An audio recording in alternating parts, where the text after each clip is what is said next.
Now, if you put this together in 5 years' time, the impact is too heavy. The parliament sat down, decided to revamp the constitution in order to give him a third tenure in office. He refused. That's democracy. When you look at all these characteristics of selflessness, if you want to compare and contrast this as we do in literature, you will discover that the gap between the have and the have-not is too much as compared to the nation Cameroon and other countries in Africa. This idea of that he died of a heart attack is what I call the media announcement. I know this man is like a patriot, like the likes of Julius Malemo Kambarake Nyerere, who were eliminated, the likes of Osage from Kwame Nkrumah, the likes of Steve Biko Bantu, the likes of Thomas Isidore Noel Sankara, and combined together, this is a rare gem in the continent Africa we have just lost. And I think we have to mourn for a long time, because leaders like this are rare to find. Okay, thank you, Mr. Ambe Valentine. I want to get back to you, Fay Elvis. You know, President John Magufuli was really this icon of a leader. Yet, regarding his approach with the coronavirus that's really bringing the world to his knees now, he was criticized regarding his approach to the coronavirus, and he was even called the skeptic president regarding the COVID. So his skepticism, how can you relate? What was the impact of his skepticism towards the COVID-19 on his country now? Because for the last, since April 2020, Tanzania has not reported or given any reports of their infected cases. What's the impact of this skepticism and silence on the COVID? Well, the impact and the fact that no official report has come out from Tanzania shows that he actually knew exactly the direction where he was moving. You know, the problem we have with most of the issues is that when we have ideologies of this nature, instead of coming together as African leaders to make sure that we beef up these ideologies and then we stop the imperialists from coming in with their own business pharmaceutical industries, we instead shun away and dance with the colonialists. And that's where you find the whole issue. Now, if you look at it critically, official statistics have not been given quite right by the government in Tanzania. But then you realize that there is a ping-pong game that is currently going on between Tanzania and the West, for the simple reason that they would want to give you another reason that he died of COVID-19 or heart attack, whereas they know exactly what transpired. You understand from the examples that Apostle gave here, including Colonel Muhammad Gaddafi and a host of other African patriots who have died under mysterious circumstances, is to tell you that once you are unable to march to the system of the West, automatically you have problems. Now, if you look at him, he was that kind of person who, even though rejected the COVID-19, but did not disclose the exact mechanism put in place to combat the COVID-19, especially as we know he was going more herbal. We saw him most of the times using pawpaw leaf and some herbal things in public to let you know the power of our natural plants around us. Now, if you look at it critically, you realize that Tanzania is still on a good footing.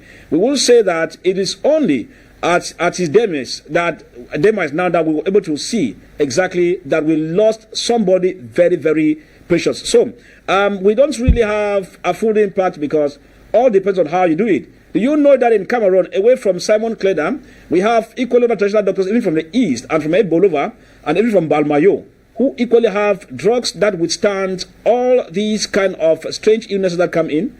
But you will not hear them being echoed because they work on the ground, especially most of them who are linked to the Roman Catholic Church as per se. So at the end of it, Magufuli has his what he called trump card. And the trump card was kept to his chest as far as fighting these illnesses.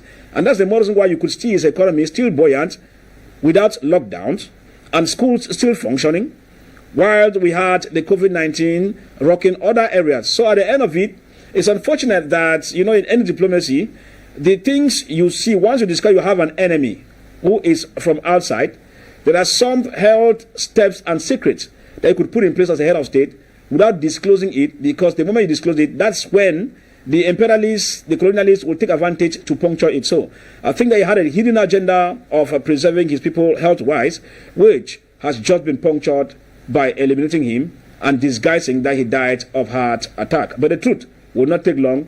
It will be out. Okay, thank you, Fay Elvis, for that take. Let's get out of this topic of Tanzania with you, Mr. Robert Kedia. Now, at the demise of President John Magufuli, it automatically takes over a female, and the first female president in Tanzania, Samia Suluhu. She's the first female president in Tanzania, and she's already been sworn in to take over the baton for the remaining 4 years tenure. How do you see her taking over for this remaining 4 years? Is she going to follow the same approach with President John Magufuli? Is she going to make a change or follow the same path? And what do you advise of her? I've always believed that women can do more better. So seeing her inauguration, I believe that she will do much more better, even though the death of his predecessor is complicated, because the opposition was even giving pressure that they should talk the whereabouts of the president. Is one young guy from a local channel called Luis that came out and talked about it, and we got condolence from Europe, their former colonial master, and before the country could announce that officially. So it's very complicated, and since a woman is coming, as we say, a woman is the mother of the nation. I believe that the woman as a mother should be able to go ahead.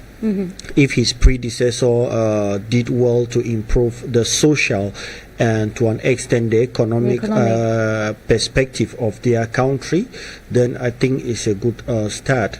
With the respect of the constitution, that as the president died and the vice had to come in and a lady, and nothing was done to edit that, as we've seen some other African country, it really shows that the people are behind her, and the people of Tanzania, as they are mourning, they should give a good support to their newcomer president that will lead them for 4 years.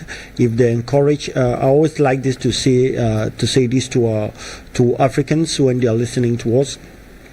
Most of our presidents really cannot stand very powerfully to challenge the West, because most of their citizens don't give them the power. If citizens give their leaders power, then their leaders will have the courage to stand and talk to the West. We saw this in the case of Gaddafi. When Gaddafi had a lot of support to his people, he could shut up the Arab League, he could shut up the West and continue. But we see other cases that when the people don't have good support from, when the leaders don't have good support from their people, the West either look for a way to come in to use their people against them, or at times to even use them, that your people don't want you, we can keep you in power.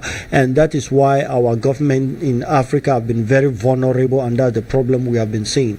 So I would like to take this opportunity to talk to the people of Tanzania to support their new president, give her all the backing that she will need to combat the West and to be able to proceed with the development in the country, because most of the problem that their former president had was really about the West. So they should give her the support, and I think she will be able to manage the West and proceed with development as his predecessor did. Okay. Thank you, Mr. Robert Kedia. This was it for Tanzania, as we looked at the death of President John Magufuli, who passed away at the age of 61. And this has actually made a great loss for the African continent. May his soul rest in perfect peace. Now, we are getting out of Tanzania and taking on to Cameroon. Leadership in the hands of the old and the experienced. What analysis for this? With this, I would like us to take a listen to a report detailedly compiled by Laurencia Loom. She gives us more details on the leadership in Cameroon and the re-election of President Nyat Njiffenji and the Kabayeye Jibril. Let's listen. Cameroon's octogenarian Speaker of the National Assembly, Honorable Kabayeye Jibril, has been re-elected to that position during the first ordinary session of Parliament. Kabayeye Jibril, who has been House Speaker since 1992, was re-elected with 147 votes out of 162 voters and 15 invalid ballots on Thursday, March 18, during the plenary session. Honorable Hilarion Etong was elected as the first vice. They were elected alongside 5 vice speakers, 4 quaestors and 12 secretaries during a plenary session to elect the Permanent Bureau of the National Assembly. Upon his election, Honorable Kabayeye Jibril expressed gratitude to the head of state and the hierarchy of the Cameroon People's Democratic Movement (CPDM) for the confidence bestowed on him to lead the affairs of the lower house of parliament for another year. Later the same day, outgoing Senate President Marcel Nyat Njifenji was reappointed by an absolute majority with 85 votes out of the 93 voters, with 8 invalid ballots. Njifenji, who is in his mid-80s, has been a president of the Senate since the establishment of the institution on June 12, 2013. He is the next person in charge of the presidency of the Republic in the absence of the president. The re-election of these two, who have suffered ill health in recent times that led to medical evacuations, has raised a lot of questions in the minds of many Cameroonians as to whether they cannot be replaced. Many had hoped that Marcel Nyat Njifenji and Kavaye Yege Jibril will make way for a younger generation to handle the affairs of the parliament, a dream which may never yield to anything. Thank you, Lawrence Yalum, for this report, joining us back in the studio. This is a Pan-African debate, and Cameroon's Senate and parliamentary election leadership has been handed in the hands, or renewed in the hands, of the old and the experienced. This is what we're looking at today. What is the description of leadership in Cameroon? Seems leadership is best secured in the hands of the old and the experienced. So this is our analysis of the day with our panelists in the studio. We'll equally be welcoming your calls and contributions by the time the lines are going to be opened. Mr. Fay Elvis, you as a journalist and a political analyst, and a Cameroonian, of course, you were expecting the re-election results or the election results of the Senate and the Parliament. What was your impression about the results? First, I was not expecting anything different from what I saw.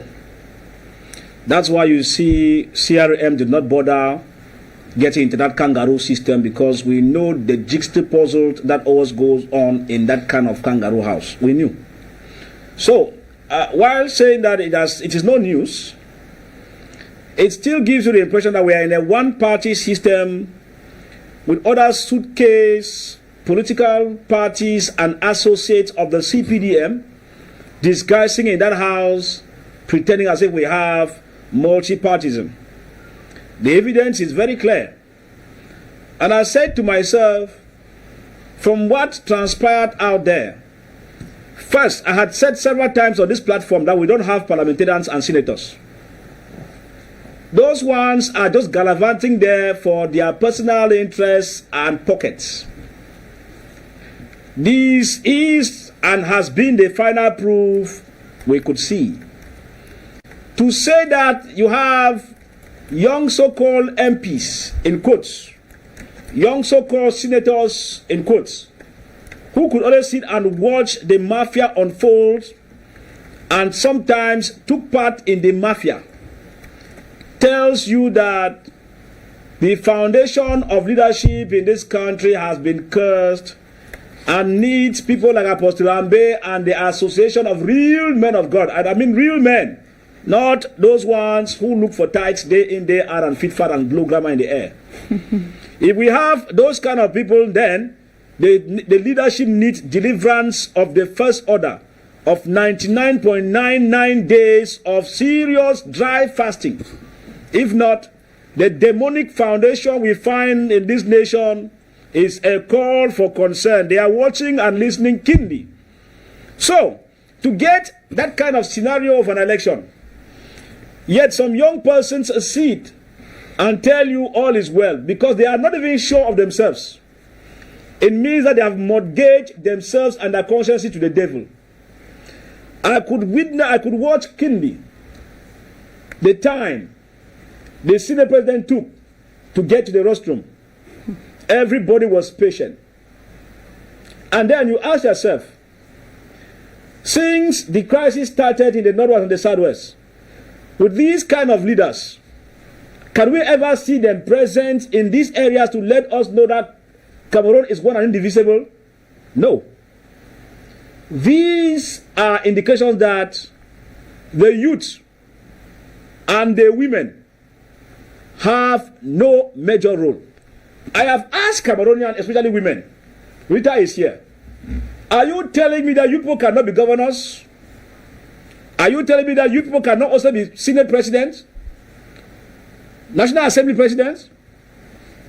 The worst of it is that we have kangaroo youths hiding in those houses. And they sit and clap and take part in the mafia because their own is that grandfathers should stay there and govern them.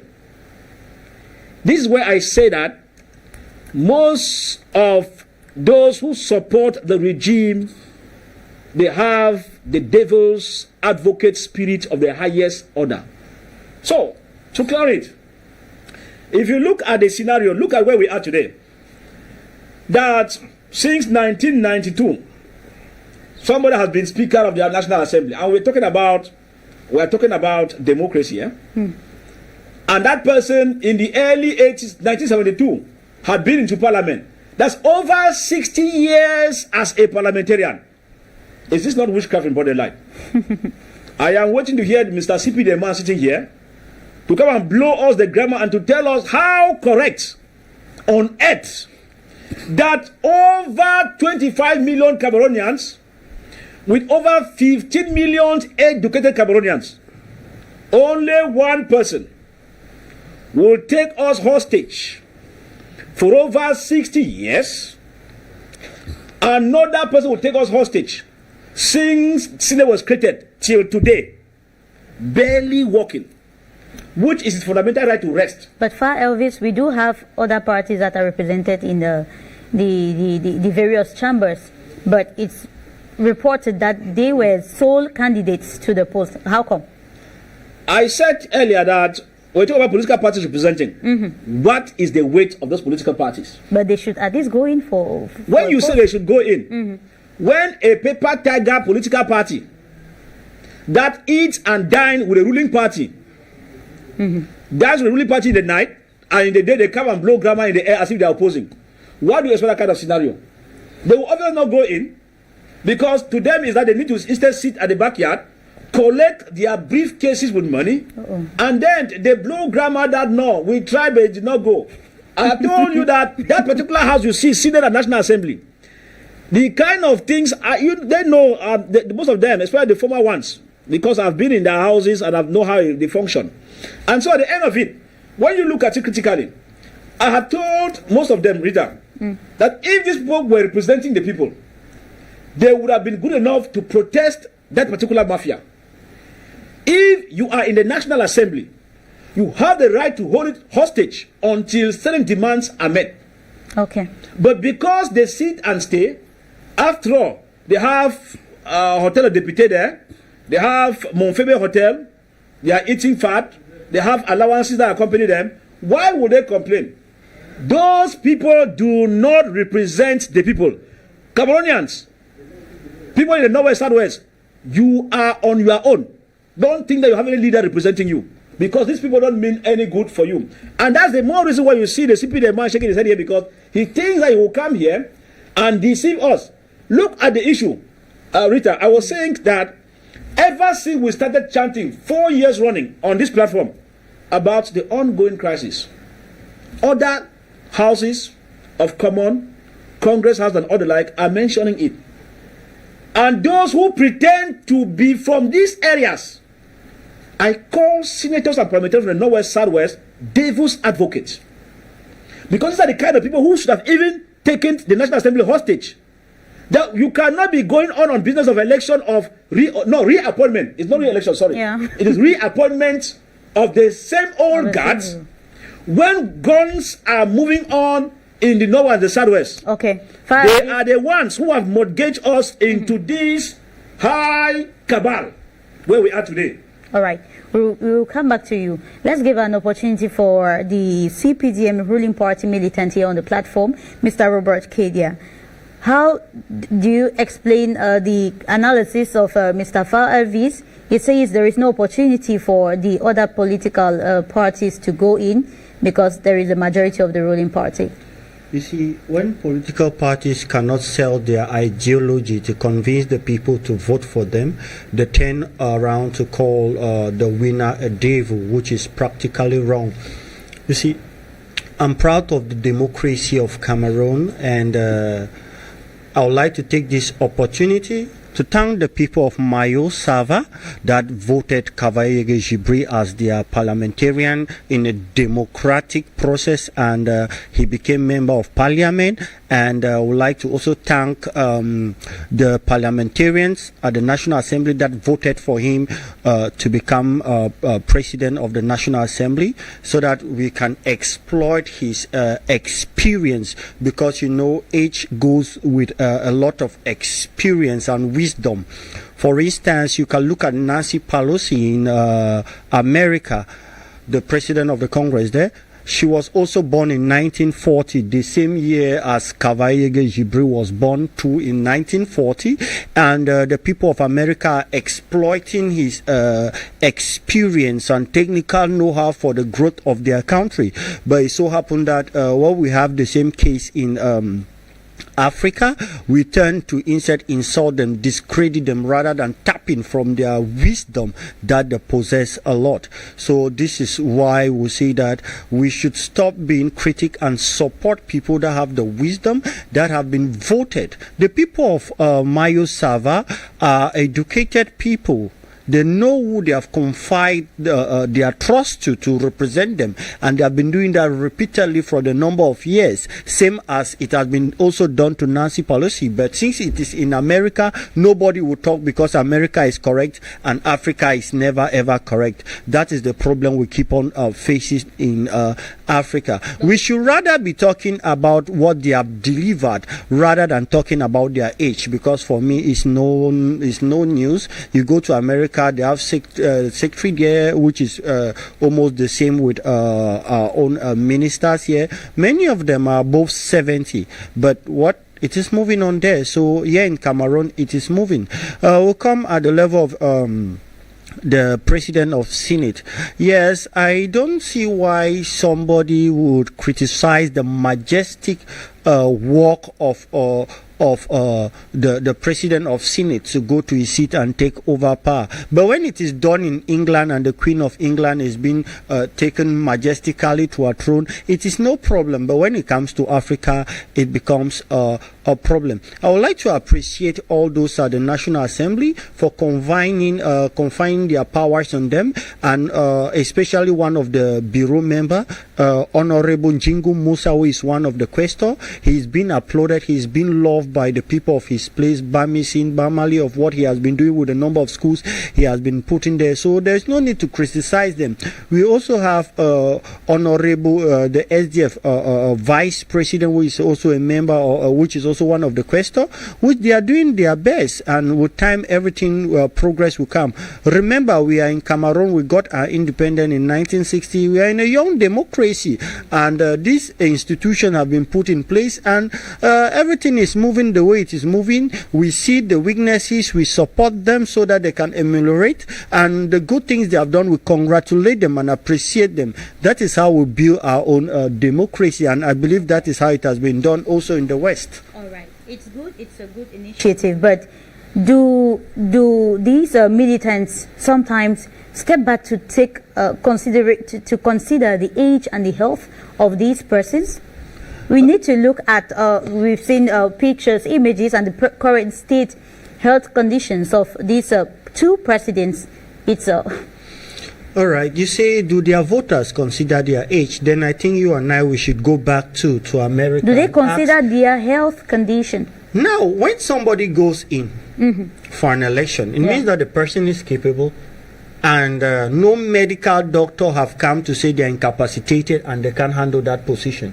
Why then should we sit in the background and decide to criticize and say they have not of good health? Have we become medical doctors? We should allow medical doctors to do their job. Politicians should do their job. Pastors should do their job. Engineers should do their jobs. We should not become medical doctors. No doctor have said that Nyanji Fenji is very, very sick and he cannot take his place. No. But if it was in another country, in Europe or in America, we will say it is 100% correct. It's democracy. But when it is in Africa, we become doctors and we criticize people because of their age. There are people, like I will still repeat it, the people of Mayo Sava that voted Très Honorable Kavaye Jibril, they know what he has and what he can present to them. and they have Okay. confided their vote to him. Okay. That's democracy. Why should we come here and criticize our own democracy because of age? Age is not an aspect of incapacitation. It is not in our constitution. The Okay. constitution does not say if you are 80 or 70 years, you cannot hold an elected position. Please, Okay. sorry. All So right. when we are building our young democracy, we should encourage it and support it as it is growing so that we ensure that we have a better Cameroon tomorrow. All right, thank you, Robert Kedia. Talking about what it takes now to or age not being a problem in leadership or in having a post of leadership. Let the leadership coach here on the panel tell us, what does it take to be a leader? Should we just rely on the age and the experience? Tell us more. Thank you, Richard, for this opportunity. A leader is somebody who is physically, mentally, psychologically, and intellectually fit, not to occupy a position, but would take a people ahead. Okay. There are a lot of people who are ahead, but they are not going ahead. Leadership is the capacity to take people ahead, not to occupy headship. A lot of people are head of state who are not taking the nation ahead. Okay. They are the head of the Senate who are not taking the Senate ahead. You are the head of the National Assembly, you are not carrying the National Assembly ahead. So I think we should stop having head of state, head of Senate, head of National Assembly. We should start having ahead of state, ahead of Senate, ahead of National Assembly. Because these heads, some of them are big and they are going nowhere. So if a man is not physically fit to occupy a place of responsibility, a man that cannot move his life cannot move a nation. When you talk about walking majestically, there is a difference walking majestically and walking in sickness. The curriculum vitae in Cameroon in some future time to come is going to be, what is your age? 40, you are not qualified for the job. What is your health history? I'm physically sound, you are not qualified. You must be cardiac patient, prostate cancer patient, 75 or 80 years, because we appoint you to die on seat. We don't appoint you to leave a legacy. And I wonder where Africa is going to. We just finished talking about Tanzania. Julius Malemu Kambarake Nyerere welded 127 ethnic groups to form that nation called Tanzania. He didn't stay in power. When he left, Benjamin Mkapa took over, and then Zee Hassan Mwini took over, and then we have now Jakaya Risha Kikwete who took over. Pombe Magufuli is a fit Tanzanian president. Sumo is a Sith. How many presidents have we had in Cameroon? I grew up in primary school. Who is the president of the National Assembly? Kavayege Jibri. I entered secondary school. Who is the national president? Kavayege Jibri. I went to high school, the same story. University, I have come back and given birth to a daughter. She has finished primary 6. Who is the president of the assembly? Kavayege Jibri. Do we have chiefdoms, fondoms, or we have a democratic society? If at all we are coming from Babi Singh and we know we have a fund, there will be no war. To paint a picture of democracy and practice monarchism is an abuse of that system of government in a very wide range. We should just accept the fact that we don't have democracy. Let us start having chiefs and funds at the Unity Palace so that we know that it is something that someone has to inherit it. But to give the people an impression that the leader is rotational or leadership is rotational, and then you give them a hope that somebody can be elected in office, which is absolutely impossible, is very bad. Yeah. I also want to say that when a man grows old, the tendons and the ligaments of his brain begin to fail. The IQ and the sensitivity of a child is not equal to that of an old man, because your brain grows weaker. In prostate cancer, there is an analysis that was done. When you see a little child stands to urinate, they urinate and their urine go right in the air, is to tell you that their prostate is still very strong. But a man who is old, when he urinates, he has to stand and shake his penis in order for the water to go out. It's to tell that there is a revolution that has taken place within age. The same way the prostate fails is the same way the faculty fails. Okay. How can an 87-year-old man, that if you put Afri Media, Le Monde, Senou, he has to look it for at least 1 hour before his medulla oblongata captures the picture? How will he be able to ascertain the constitution of a country and be able to guide the rules of engagement that run that country when the faculties of his mentality are not even strong enough to hold information? So age counts in leadership. That's the reason why in leadership there's something called retirement. Retirement is not a taboo. Recently a law was passed in this nation that people should retire at the age of 55. I want to ask if that retirement age falls only within the cycle of civil servants. It doesn't touch someone, because we know you are retired because you no longer have the physical and mental aptitude anymore to manage affairs. Are they telling us that those who are sitting in those offices at the age of 80, they are different from those who are being sent on retirement at the age of 60? Civil servants. That is the trouble we are talking about. It looks like the people who have in the electoral offices or legislative or executive, they are extraterrestrials, different from the natural human beings that work in the civil service. A principal was retired recently at the age of 60 years because he's managing a school campus. And a man who is managing a parliament that runs a whole nation is still in office at the age of 80. Which of the responsibility is heavier? Is he a school campus or a nation? If a man that manages a school can go on retirement because the work seems to be heavy and he has outgrown age and energy, is he a man that is controlling 10 regions of a country, deciding the laws of generations born and the ones unborn, that will be given the opportunity? I think we should be very, very serious when it comes to managing the lives and destinies of people. In all facets of leadership and the description of every leader, these people do not fit and they don't have the characteristics of anybody that has to occupy a leadership responsibility. Okay. Thank you. Thank you, Mr. Ambe Valentine. Now let's come back to add to this, Mr. Fay Elvis. Just like Mr. Ambe Valentine rightly put it, age is important, yes, but we need to also follow certain criteria as leaders. We are looking now at the vitality, the firmness, the youthfulness, the energy that it needs, and the psychological, moral faculties that need to be in place for somebody to be a leader. Who are we to blame for the re-election of these same people? Because in those same parliaments, we do have young parliamentarians, and if these leaders can have this majority of votes with null ballots, it means that even these young parliamentarians voted for them. Rita, I said at the beginning of this program that when we talk about people in the National Assembly, we need to find out who are those who are there. What do they have?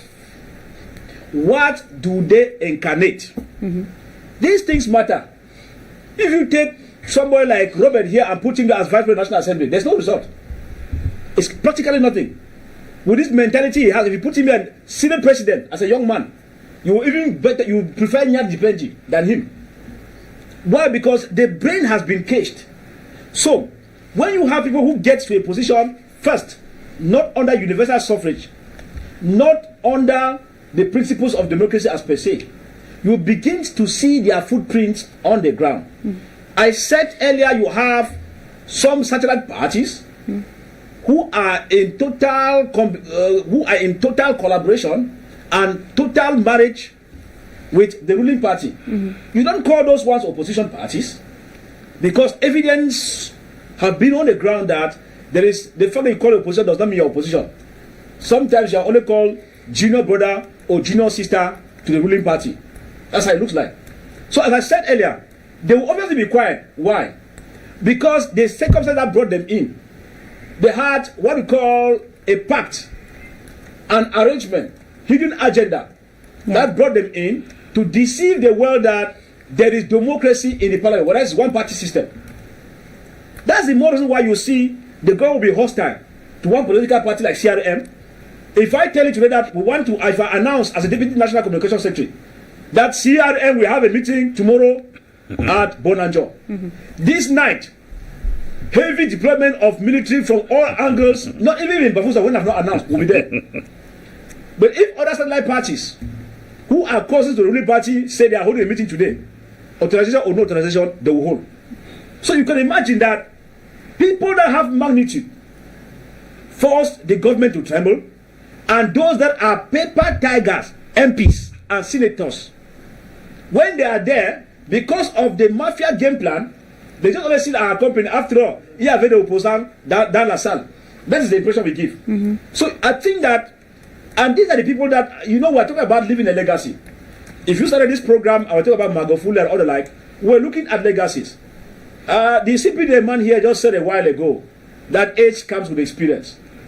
But he has not been able to tell us, if age comes with experience, what legacy can both presidents of these houses give us now?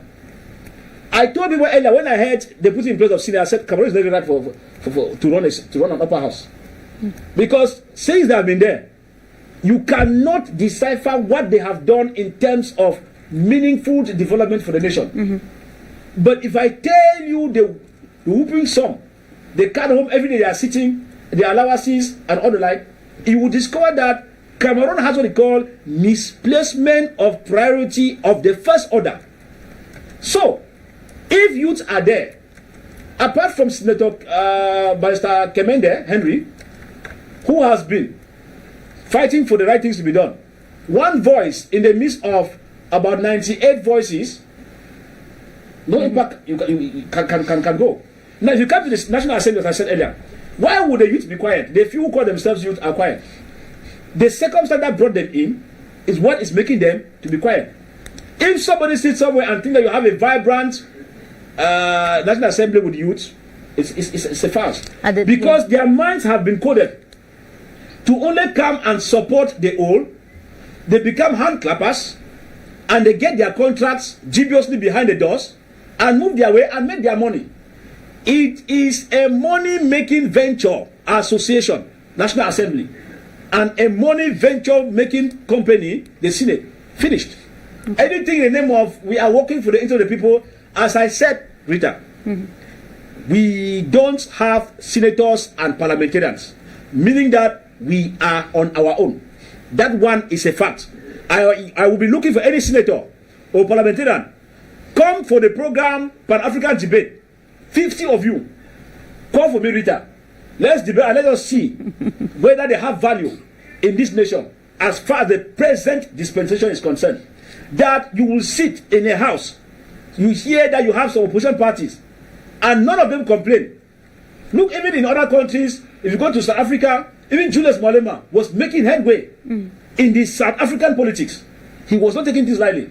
You have so-called opposition leaders in the National Assembly. An election mafia takes place and they all stay calm. It is a cabal.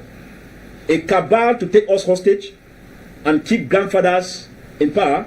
And Mr. CP the man tells us it is experience. What experience? I'm talking about the area where Kavayege comes from. He does not know that the very man he says incarnate democratic principles is the same man during last election who went around, took the t-shirt, gadget of CRM party and set fire on them. Is that democracy? That because a party comes up strong in your area, national president, you decide to put fire. CRM t-shirts were on fire and the materials. I'm sure you watch that. You're a journalist, you know about that story. And then the person came there, sit here and blow grammar that he is democratic. He has experience. Experience by burning the fabrics and materials of another political party because they are challenging you in your neighborhood. Okay. This is witchcraft in broad daylight, supported by psychophants we find here today. But let's remain with you, Mr. Fay Elvis. why we shouldn't just remain and attack maybe those who are in power or those who've taken the post of responsibility.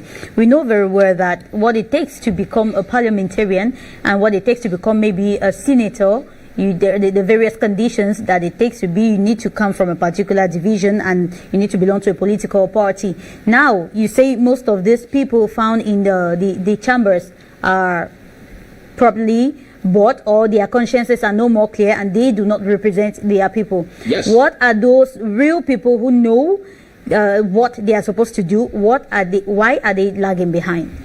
They are lagging behind because they don't dance to the tune of the old guards. When they take the issue of party disciplines and put on the ground, what does it mean? If you dance to the tune of an old guard, they support you. Look at what happens in Tico of recent with the Honorable Frick Setoke. That's the vibrant ruling party CPDM. That was a vibrant ruling party CPDM guy. But the moment he started not wanting to toe the line with the old guards, he was shown the door. And when he came back now in the capacity of the opposition, the mafia was the way that he could not. Why? Because in the midst of the conflict, once you have conflict, even in Syria, why is Bashar al-Assad winning? Because in the midst of the conflict, the military, by virtue of all laws in other countries, have the right to vote when they move to secure issues concerning elections, peace and security. It's a fundamental right. So if they move there, why the civilians cannot move there to exercise their civic right? The militaries themselves, who constitute the majority, obviously vote for the ruling party because you cannot bite the finger that fits you. Yeah. So in a nutshell, you realize that those who matter, and that's why you see even those who matter in the previous sessions have been booted out of the show. Because the moment you were not aligning with the mafia, you want to show that you can work so well. That's why even those who think that they are vibrant are quiet. Why would they be quiet? Because they know that it is a national cake they are sharing. The moment they want to carry out things that will raise the eyebrow of the grandmasters, they will show you. You'll be shown the door in less than no time. So at the end of it, the youth now become hand clappers. I tell you, day in, day out, take Kenya today and put it in the National Assembly with this mentality. You will regret ever having a parliament. You will discover we are moving 50 years backward because the brains have been coded in a way that they are no longer productive apart from hand clapping. That's why you see CRM looked at the mafia and said, no, if you are not adjusting things, electoral code, or you are not putting the issue of war in the Northwest Southwest to be brought to an end, we are not moving in for. And to tell you that these people are working with their interests, do you see how they are more concerned with positions? They are more concerned with their budget. But they will not tell you that no. Mais pour le Christ anglophone, qu'est-ce qu'on fait? Il faut qu'on mette ce débat. And the worst of it is that even those who are concerned that they will say their house is on fire. I mean, senators and parliamentarians from the Northwest Southwest are even mute. I am sure that even if a parliamentarian from Ngelemunduka wants to talk, it is a man in the Northwest Southwest who will say, no, let's over Jeresa, to us to control. You could imagine how Lucifer inclined these kind of persons are. That's what you see. I've said earlier, take your statistics. We have an average of 5 persons who die every day. 5 times 10 is 50. 5 times 30, 150. Yeah. You can get the point. Just look at that scenario. We're talking about 4 years running. Before we know it, people think that there should be a bomb blast for 200 people to die, and then you wait for 2 months for 100 people to die. This kind of number that looks insignificant. By the time you summarize it to 5, 6, 10 years, you will discover we have lost a great portion and a damage that cannot be repaired. Yeah. What is the function of a Senate? If they cannot sit in, if they claim that they're independent, to say no, even though I'm a senator from Mayo Chana, Mayo Luti area, or from Ngelemunduka, je crois qu'il faut qu'on parle l'affaire de Christ anglophone. Because they are mute, they are telling us that we have 2 nations. Parliamentarians hear very well. Because you are mute from the French-speaking part of the country, you are telling us that there are 2 nations. Yet Professor Maurice came in and said the war in the Northwest Southwest should be addressed and should be brought to an end. But it has fallen on deaf ears. I say, Rita, it is very, very aching. Let the man in my own channel not even talk about Northwest Southwest. But for the fact that senators, hand-clapping senators and hand-clapping parliamentarians, excluding Senator Kemende, can sit and fold their arms, Senate will soon go to an end, Rita. it will soon go to an end. That 4 years and above running, with 3 sessions per year, meaning that we have had more than 15 sessions in the midst of burnings, killings, rapings, and the same old guards who are really supposed to have been removed for the fact that they have not been able to press hard on the agenda of the Anglophone crisis are still reappointed, not elected, reappointed. It tells you that we are living under the foundation of blood-sucking people who have refused to take cognizance of the fact that as human beings, we have the right to live. Why will CRM not advocate? Why will CRM not abandon an election when you see the fact that people die day in, day out? It worries me because I feel the pinch as the direct concern. Now, if I'm a parliamentarian or a senator, look at what is happening in Moi. That armed men are chasing villagers, and the administration is there, and they stay mute. The parliamentarian is mute. Of course, we know the senator just passed away, so that we can understand that he passed away. But even before he passed away, he has been mute. And then we're talking about a system whereby the National Assembly itself is redundant, because when you have redundant leaders, when a blind leads a blind, all the other blinds fall into a pit. So when we have blind leaders supported by the regime in place, and other young persons here who don't even know that they can also lead, tells you that they have basically nothing to offer. Look at what happened in the May division. I said that we are on a blood-sucking foundation. How do you explain that corpses are displayed at a junction in Bisek and people are jubilating over the corpses? Children are looking at it. They are taking photos. You tell me this is a normal country? That a senior divisional officer holds the hand of another ex-fighter and they are jubilating over corpses. I mean corpses. If you kill people who are separatist fighters, it's normal, you could bury them. But when you bring them in a public area, when you have children, later you would remember that you know that corpses in African tradition is not something you see and play with just like at random. In the African tradition, I am a Pan-Africanist. I am sure every man of God will not condone the fact that you can put even if somebody came and killed your mother, that after you succeed in killing a person, you take the person's corpse to the public place and you start displaying and you are dancing and jubilating over it. I mean, somebody even killed their mother, you still find it difficult to condone, to find that display and happiness around the corpse. And this is an issue we find here. This is not the first time in Kumba and other administrative authorities. And you tell me that they are normal human beings. What foundation do you give to those children who see corpses? You implant the venom of blood-sucking demon in them. Because very soon as they grow big, they have been seeing corpses at Bisek Junction, they have been seeing corpses everywhere. The next time if you play with them, they squeeze life out of you. Okay. And they carry you on their back and parade around the area and say, I've killed Fay Elvis, I've killed this person.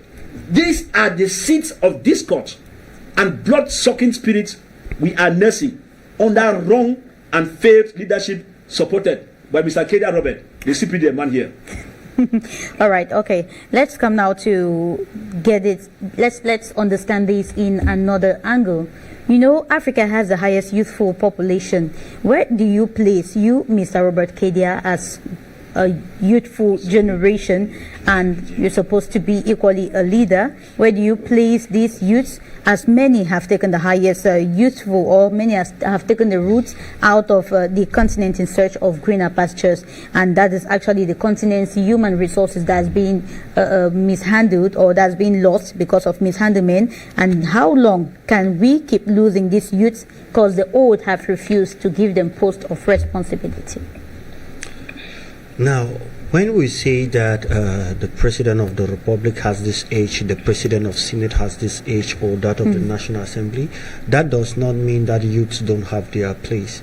Should we take 3 youths and make them President of Senate, National Assembly, and of the Republic, and we allow the other youth? Will it say that youth have a majority in the government organ of the country? No, we should not look at 3 persons and compare them with the position of youth. The government is a mechanism, it's a machine, and it entails. If it is being led by a senator, we know the populations of youths that are in the government. We know the population of youth, thousands, 500 of thousands that are being employed by the government. especially in the public sector. So those are the various aspects in which the government of the Republic get in youth. They even send some further studies abroad. So when we say that most of the youth are going, we should also know that most of the youths that are going abroad are being sent on scholarship. All the state universities we have in Cameroon, thousands of them are being given scholarship to go and study abroad. That is what is there. Many people don't even know that as a good student in the university in Cameroon, when you pass very well, you are refunded your 50,000 francs. So those are the various aspects to that is being done to give youth their place. But I understand the frustration of opposition parties in Africa when they cannot sell their ideologies. They abandon their political ideology of their political party, then now they start to come now to be insulted. Now, if somebody sits and call a government blood-sucking demons, is that preaching democracy?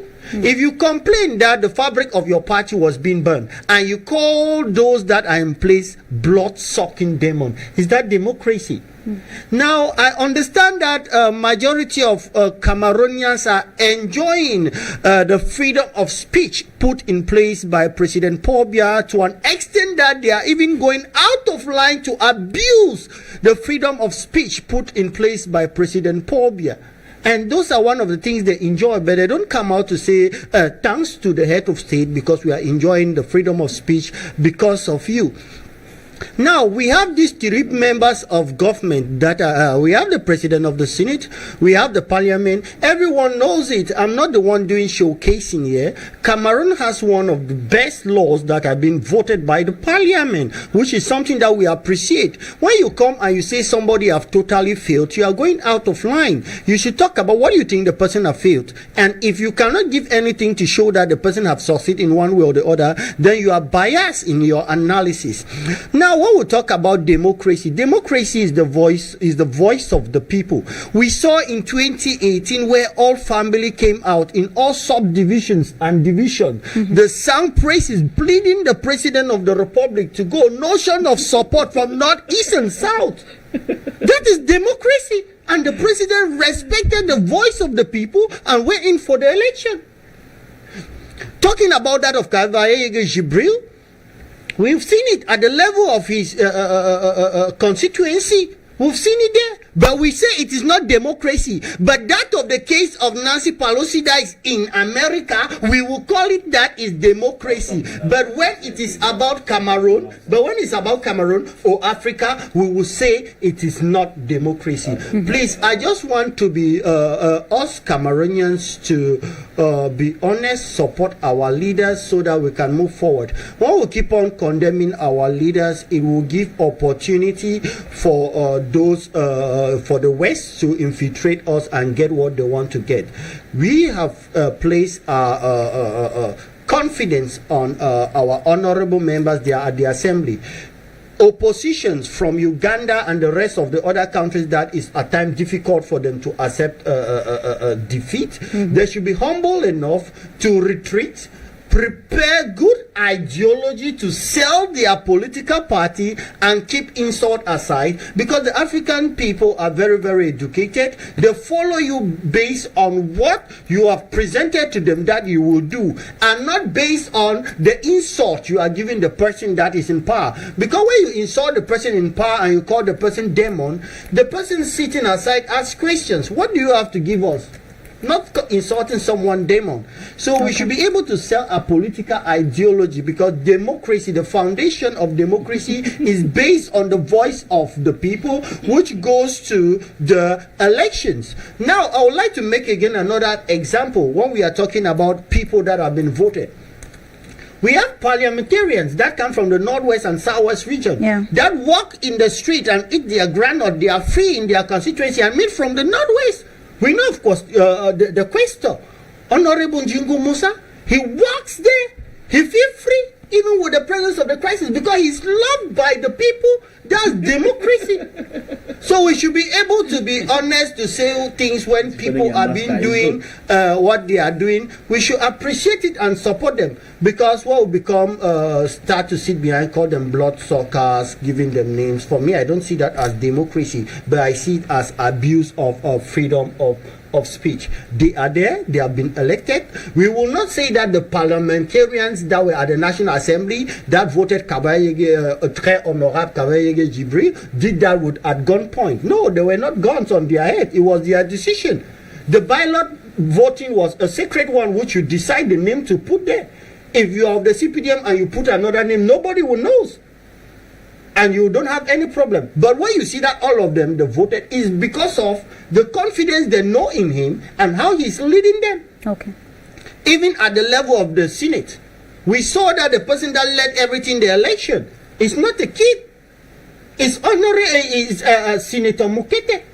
It is not somebody that would think that he's a kid. He led the election, and we all know the result. It came out that the Nyanji Fenji won the election and he became president of Senate. That is democracy. We should not sit behind and assume. If you want to look at it all over Africa, all opposition, when they are defeated, they get back frustrated to say that it was not an election. Everywhere. Even the president, John of Tanzania, that we are praising today, even in his own country, opposition said they were fraud. Tell me any country in Africa where opposition will not cry that there is fraud. Even in America, they'll cry that it is fraud. And that is the characteristics of this modern day democracy, which we need to denounce and accept victory so that we can move ahead with our continent and accept our leaders. When we insult our leaders, we make them vulnerable for the West. And when we are infiltrated, we'll all suffer. These are the things we should denounce. All right. Thank you very much, Mr. Robert Kedia, for this take, which I think Mr. Ambe Valentine has been condemned or is not in accord or does not share your point of view. I see Mr. Fabrice Lena is also joining us now. Welcome. We'll come to you later. Yeah, you're welcome. Just settle while I take this caller and Mr. Ambe. So let's get this caller. Hello.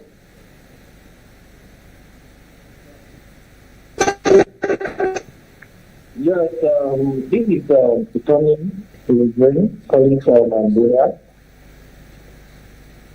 Hello? I wish to say that if we refuse to choose, then we are chosen. To my fellow Cameroonians,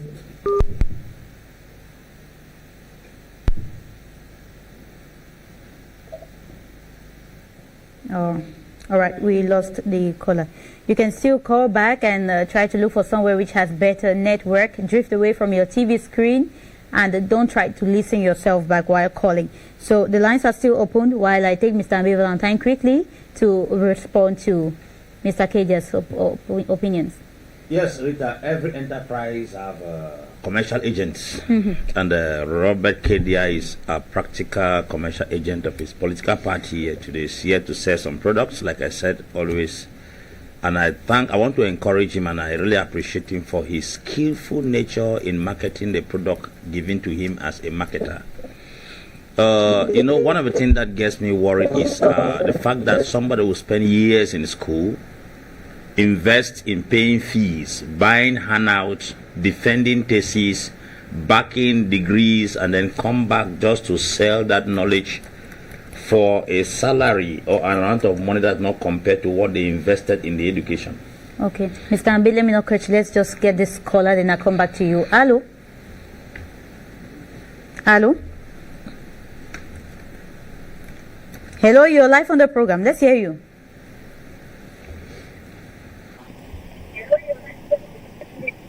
Yes, good afternoon, madam. Good afternoon.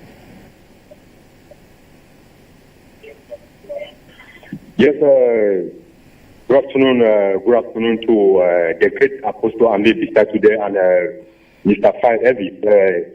I really enjoy when these two people participate in the program. I'm very happy to someday to see someone like Apostle Ambe and Mr. Fay Elvis beside today. Those are great people that we want in society. This is the type of people that we want in African Union. This is the type of people that we want. I think they can be in place and look the well-being of the people, not these negative people like the citizen man that decides to there. That man can never talk something positive that can help a nation. That man can never contribute nothing that can build a nation. So these are negative people that exist, that produced by CPDM. So my contribution is that we just need the right people to the right places. We are talking about the left Tanzanian leader that we cry today and we will live to cry him. It's because of what he has left. It's because of the knowledge that he has left to African people. So until we, the African people, will stand up, we put the right people in the right places, we will continue to suffer in the hands of this small toy country called France. Because we are talking about this dictator, this president of Senate, president of Parliament, the president of so-called Republic. Those are the work of France. So until African people stand up and put a constitution, put an institution that can put the right people in the right place, because I strongly believe if someone like Apostle Ambe pardon the affair of African Union, we must have something positive in the hands of this type of people.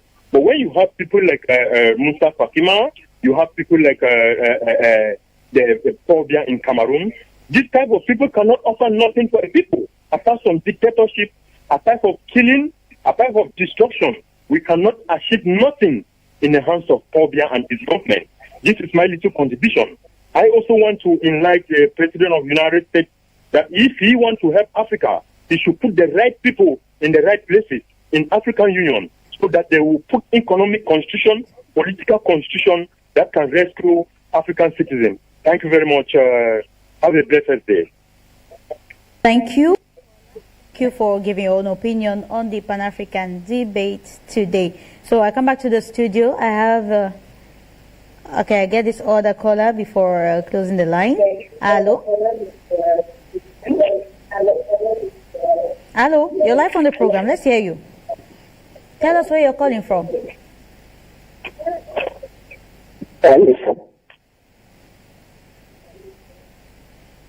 Good day, sir.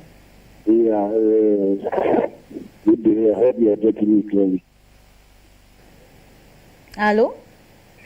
Yeah, I would just like to participate because when I see young people like the city man trying to praise their people today, he cannot remind us that God died for less than 30 years. So if he as a young man, he cannot think that these people were young. Now he's talking about their experience. But when they went to power, they had all the determination. A young man like that can't be talking in front of praising people for nothing for the last 40 years. I'm so shocked with a guy like nobody so people way to get money. He has to pass in that people to come and talk us. He has to use his brain. All right, thank you, caller. But unfortunately, we cannot hear what you're saying. Your line is really, really broken. So let's come back to the studio. Mr. Ambe Valentine, you were speaking. Yes, like I said, Rita, earlier, I say my pain in Cameroon is that people who go to school invest so much money in defending theses, backing degrees, and then buying handouts, investing in school fees, rents, accumulate or gather knowledge, truth for so many years, and then dive into politics in a space of a year, such profound knowledge, which is a truth that has been gathered from different academic institutions, is bought over by some party ethics and politics. How can a young man sit here and be telling us that Nancy Pelosi in the United States of America that sits at the Congress? It's amazing to realize that he's mentioning Nancy Pelosi to political analysts and intellectuals who have a profound understanding about American history. That woman has occupied many other responsibilities and has served the government for years. We are talking about a man who is 47-year-old in the glass house and 29-year-old as president. Is that not an ancestral stool? What experience did he gather in other places in the nation before coming there to serve? And those people are serving there within a particular tenure to walk out. The democracy of America cannot be compared because they have 2 terms in office. You're talking about a man who has spent 29 years in an office with somebody who comes and spends 8 years in an office. It doesn't tally. There is a vast gap within American democracy. If a man is 80 years on the American presidential house or in the American president, is somebody who has served in other quarters of the nation and is having just 8 years to serve there. We are talking about one man occupying one particular position for 30, 40 years. What does he have to offer again that he has not offered for 30 years? I'm asking now. That a president will take over a nation in 5 years. He builds a Julius Nyerere hydroelectricity power dam. He constructs the flyover. He constructed a road. He added 6 planes to the in 5 years' time. I mean 5 years. Then somebody has spent approximately 80 years or 30 to 40 years in a particular responsibility, and we are yet to have a stable airline. I mean a stable airline. Talk less of having good planes and aircraft. Talk less of having a good airport where the plane can even land on the tarmac. I'm talking about that one for 38 solid years. You are telling us about somebody who takes 5 years and accomplish that kind of... Listen, when we used to go to school, they tell you to compare and contrast. When they tell you to compare and contrast, there are 2 things that are at extremes. You cannot compare and contrast America. It's not even on the same platform with Cameroon. I don't even want us to get into that. If we are here, we should be talking on how to better this nation. We should not be coming here to defend even the stupidity of people. The frustration of a community is when intellectuals begin to defend the nonsense of dunces. Why the intellectual is supposed to use their intellectuality to sensitize the population and bring the nation to a consciousness, but because you are following some party ethics and politics, you choose to take that intelligence you have in you that was supposed to have been used to educate the people, you use it to defend stupidity for many years. Where are we going to? I'm coming on this platform. I'm not in any political party. I think that what I should be saying here should add a plus even to the person who is in responsibility, who seems to be failing but does not know he is failing. We should be more than who come on TV platforms to communicate the mind of the people and what we envisage for the nation. But when party politics build a war to the extent whereby we cannot even go in us, truth is inside our heart. There's something has been programmed in our mindset like a computer that when you punch, 2 must come out. We have become robots in our own community. Please, I want to acknowledge the fact that in this Cameroon, the leadership is not doing its best. As a matter of fact, leadership is poor. I'm talking as a leadership coach, which if we put all... There is a book written by John Maxwell, 21 irrefutable laws of leadership. If I don't see even 5 of those laws operating the entire leadership in this country, how do you explain that somebody who is 50 years is voting an 80-year-old man to lead him? How do you interpret that? That a man who is... I mean, these parliamentarians and senators... Some of them are 60, some of them are 55, some of them are 40 years. And the retirement age in Cameroon is 60 years. And a man who is on retire, who is going on retirement is voting someone older than him to be in office. Maybe that's to back up the president's 2018 slogan, La Force de l'Expérience. What is force de l'expérience? What is the experience that we are having here? Because experience is something that has to go with evidence. If there is no evidence backing experience, it means you are an age-long... Thank you, Mr. Ambe Valentine. Let me come now to you, Fabrice Lena. You are the Secretary General of the Popular Action Party. You're joining us at this time. I'm very grateful for honoring the invitation despite your tight schedule.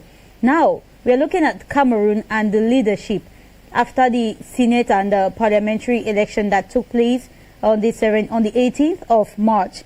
How do you see leadership in your own position as a young leader, Secretary General of a political party in the country? How do you see leadership in Cameroon? Is it best handled in the hands of aged, experienced?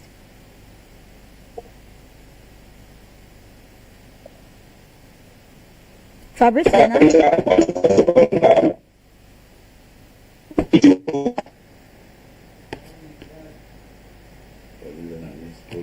Unfortunately, but I hope the technical department is going to fix that up for us. So now let me get to understand something from you, Mr. Ambe Valentine. We had the United States that voted 78-year-old Joe Biden into power recently. You talked of age and physical fitness and mental fitness. 78, 81, is there so much of a difference? No, there's not much. You see, when we talk about Joe Biden being voted at the age of 78 years, it is very clear that Joe Biden has been serving America for so many years. At the age of 26, he was a senator. One of the major senators that fought against apartheid in South Africa in the 80s was Joe Biden. Joe Biden was experienced as somebody who has circulated in the Civil Service Bureau for so many years. And if he is elected at the age of 78, let us calculate at the age of 78 years, how many years does he have to work again? It's 4 years that we are talking about. But in some countries in Africa, it is 7 years, some 5 years, and the constitution has no term limit. In Congo, God help me, constitution changed. In Togo, constitution changed. In Cote d'Ivoire, constitution changed. In Cameroon, constitution changed. When Blaise Compaoré attempted Burkina Faso, they kicked him out. When Abdoulaye Wade attempted in Senegal, they told him they will fry him. Macky Sall, during on Senegal Times in 2011, said, si Wade tentait de changer la constitution, on va lui déloger à la présidence. He has now come to power, and the first person to change the constitution to go in for another tenure in office is to tell you that we do not even have respect for the constitution. What did Joe Biden do for all his years as a senator, as a public servant or civil servant? From there we can be able to trace what he did so far, and then we can have the courage to give him the presidency just for 4 years. That is in case he wins again. So we are talking about somebody who has been sitting on an ancestral stool for 47 solid years. What is the employment age in Cameroon, and what is the retiree age in Cameroon? If somebody has worked in one house for 47 years, what is the legacy the person has left behind that can give us the courage, like the case of Paul Kagame in Tanzania, in Rwanda, who took a nation that was battered and shattered by the manipulation of civil war and genocide, and then took the nation, he has raised it to a level where Tanzania is, Rwanda is a force to reckon with. By that impact, the National Assembly in his country sat down to revamp the constitution because he was not willing to go in for elections again. They changed the constitution and then now wanted him to go for another tenure. He accepted the offer because it was the people that made the choice, not the one that people do not want you. You are winning the same people who don't want you. How can a president be winning an election in a country where the people don't want him? Usufa Muhammadu in Niger ruled 2 terms in office. He took the unemployment rate from 48% to 40% and then handed power to Mohamed Bazoum, that contested with Usman Mahane. And then 18 political parties coupled themselves to join Usman Mahane to conquer Mohamed Bazoum, but Mohamed Bazoum won. And he won the Mo Ibrahim Prize. That is leadership we are talking about. You have worked and reduced unemployment from 48% to 40%. You are willingly going out of office. Is that not enough reason for you to change constitution because you have an evidence on ground? Yeah. We are asking that what is the evidence of the people who have stayed in those offices for many years so that it can even encourage us to put them there. Unemployment is increasing. Hunger is increasing. Poverty is rising. Per capita income is going down. Insecurity is at another dimension. Then you still keep the same brain. The Englishman defined another definition for insanity is doing the same thing over and over and expecting a better result. When leaders change, circumstances change because not everyone has the same ideology. In the days of Jakaya Kikwete in Tanzania, we did not see the change that Magufuli brought because leadership changed, circumstances changed. Now that we have had a new president in Niger, circumstances will change. If you look at the seats of presidents who have held on tight in their particular nations in the country, are the least developed countries.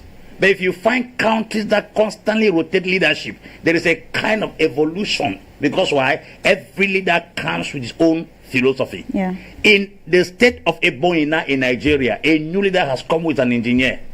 He has turned the capital Abakaliki to a place where if you enter Abakaliki, you get confused. It was Emmanuel Odom that came again in Akwa Ibom State and transformed Akwa Ibom State. So when we talk about leadership, people are unique in their leadership. But when people hold on to power who are not delivering the goods, that's the problem. If you were staying in power and you were giving us what we wanted, there won't be any problem. He is quoting the Queen of England. Have you ever seen English people getting hungry and frustrated? If the Queen is there and the English people are getting better, what is the problem? Let him stay there. Let her stay there, beg your pardon. Yeah. But if somebody is in the office and things are only dwindling and degrading, it tells us that the leadership is incompetent and needs a total overhaul. Yeah. All right. Thank you very much, Mr. Ambe Valentine. Due to the poor network condition, I think Fabrice Lena is going to call.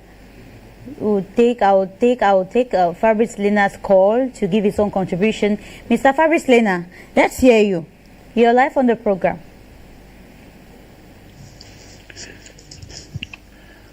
The re-election of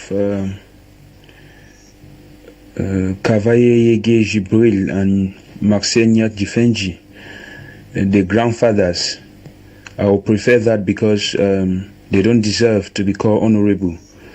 The name honorable has been desecrated in Cameroon. It rather reflects people who prefer self-torture than to lead. We were taught by the noble teachers of our days that to work in public service in the parliament is a privilege of rendering service to the people, a privilege of leading people. It's very sad, extremely sad, that today we are having ancestors who continue recycling themselves at the helm of the institutions of our country, at the different arms of the government, from the parliament to the senate to the executive presidency to the judicial and constitutional council. None of these people are below 75. We're talking of 77, 81, 88, respectively, who should be taking care of their